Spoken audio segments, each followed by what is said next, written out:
yadda kuka sani wa'annan kudaden ga su nan tsofaffi, ina da naira 2000 da suka yi ragowa a guna, na rasa ya za a yi in kashe su.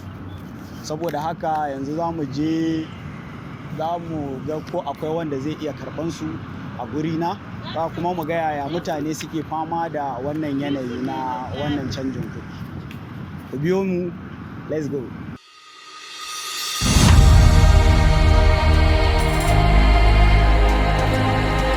Assalamu alaikum. Barka da Allah. Da Allah tsohon ce da ni yana da. Hawa ga.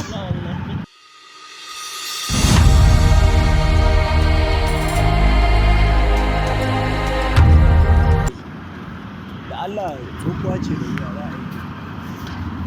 ka taimaka ma da wannan ma bai saurare ne ba.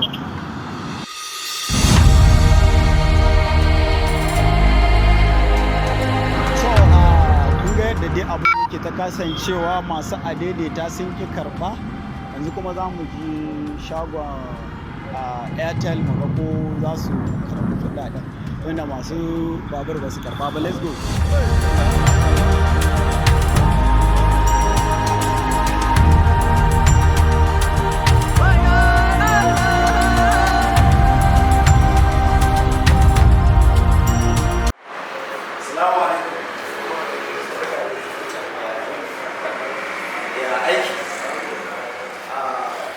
Layi nake so, amma kuɗin na wasu wace.